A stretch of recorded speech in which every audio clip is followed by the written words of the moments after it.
In March 1938, Austria ceased to exist as an independent nation, not by war, but by political coercion, propaganda, and the rise of fascism. This was the Anschluss, the annexation of Austria into Nazi Germany, a pivotal moment in the lead-up to the Second World War.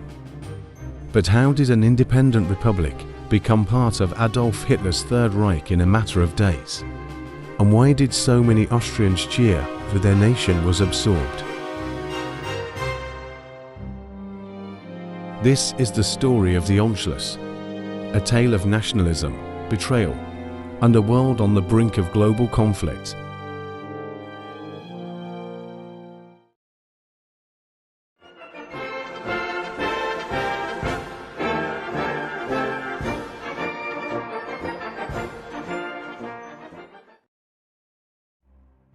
To understand the Anschluss, we must go back to the end of the First World War.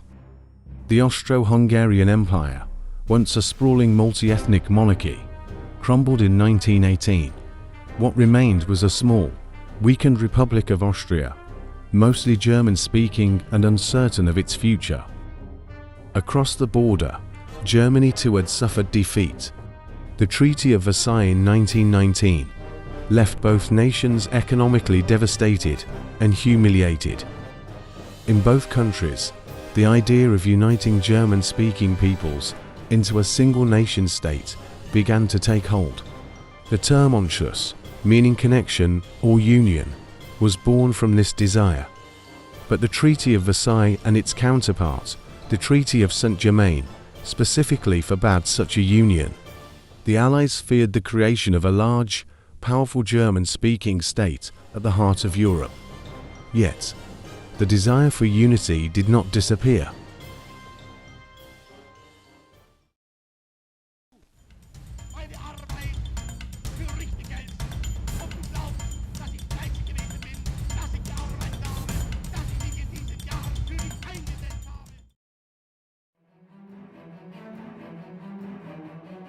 In 1933, Adolf Hitler rose to power in Germany. Born in Braunau am Inn, Austria, Hitler never hid his desire to incorporate his homeland into the Reich. In Austria, political turmoil was already brewing. The country was divided between conservatives, socialists, and growing Nazi sympathizers. In 1934, Austrian Nazis attempted a coup and assassinated Chancellor Engelbert Dollfuss. The coup failed, but the threat was clear. Nazi ideology was spreading beyond Germany's borders. The new Austrian Chancellor, Kurt Schuschnigg, maintained an authoritarian regime, outlawing the Nazi Party, yet struggling to balance independence with rising German pressure. Meanwhile, Hitler watched and waited.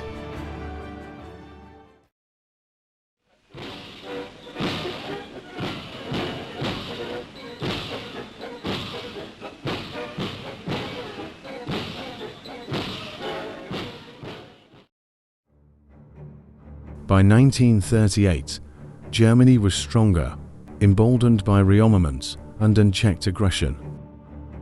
Hitler's ambitions were no longer hidden. He wanted Austria. On February 12, 1938, Hitler summoned Chancellor Schuschnigg to his mountain retreat at Berghof. The meeting was no negotiation. It was an ultimatum. Under intense pressure, Schuschnigg agreed to appoint Austrian Nazis to key government posts. Among them was Arthur Seyss-Inquart, a devoted follower of Hitler. But Schuschnigg, fearing for Austrian independence, made one last attempt. On March 9, 1938, he announced a national referendum to let Austrians decide whether to remain independent. Hitler was furious. He could not risk losing the vote, even if it was likely to be rigged in Austria's favor. He demanded the vote be cancelled and that Schuschnigg resign.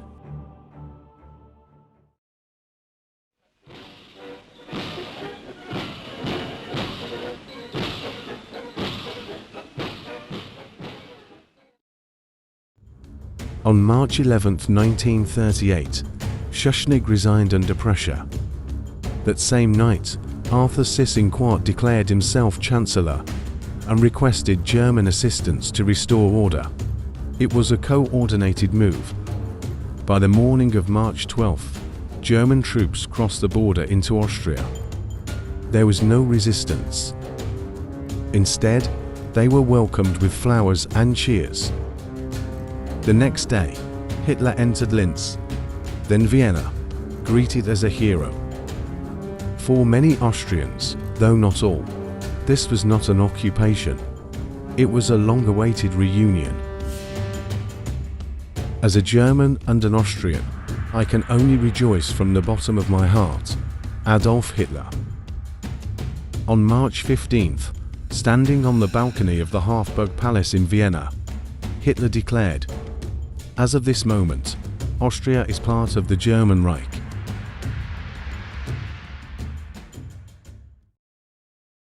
Wien erwartet den Führer.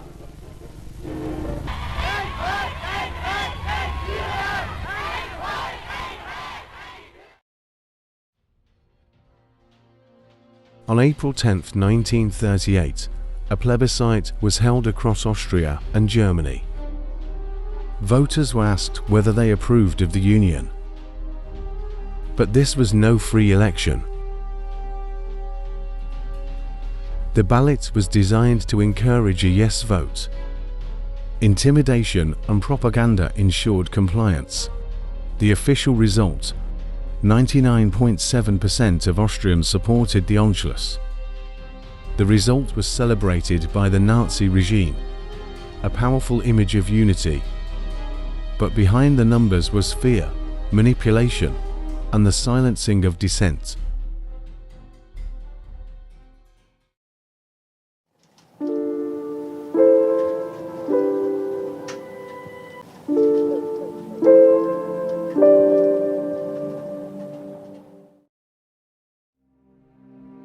For Austria's Jewish population, over 180,000 strong, the Anschluss marked the beginning of terror. Immediately, Jews were publicly humiliated, arrested, and expelled from professions. Synagogues were vandalized. Businesses were Aryanized, confiscated, and given to Nazi supporters. This was not just a German occupation. Many Austrians actively participated in, and sometimes initiated, anti-Semitic violence.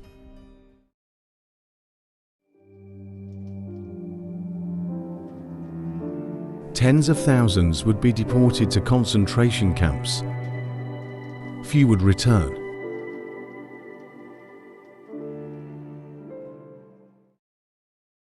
I'm going to meet the German Chancellor because the situation seems to me to be one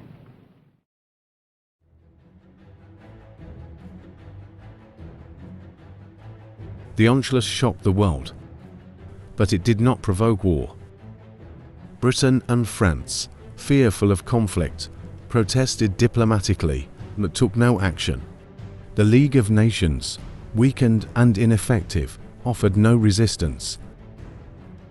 Many Western leaders viewed it as a regional matter.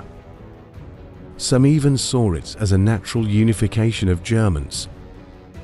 As Neville Chamberlain stated, "We cannot rewrite history." But the Anschluss sent a clear message. Hitler's ambitions would not be stopped with words. It emboldened the Nazi regime and laid the groundwork for future aggression. Czechoslovakia, Poland, and the World War that followed.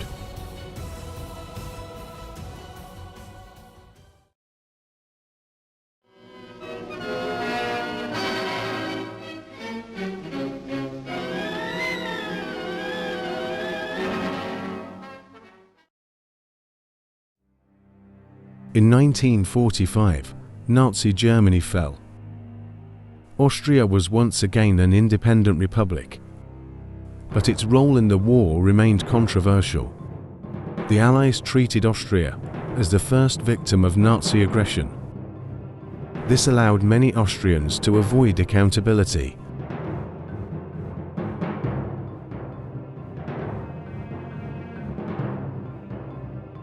But the truth was more complex. Many Austrians had supported Hitler. Many had participated in Nazi crimes.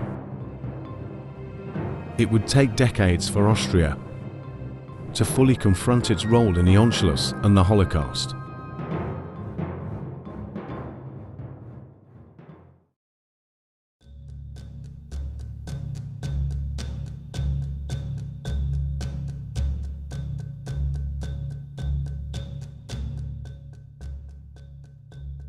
Today, Austria remembers, through memorials, museums, and education. The Anschluss was not just a political event. It was a turning point. A moment when democracy faltered and millions suffered. It reminds us that the line between nationalism and tyranny can be frighteningly thin, and that silence, even without violence, can be a form of complicity. The Anschluss was not inevitable. It was a choice,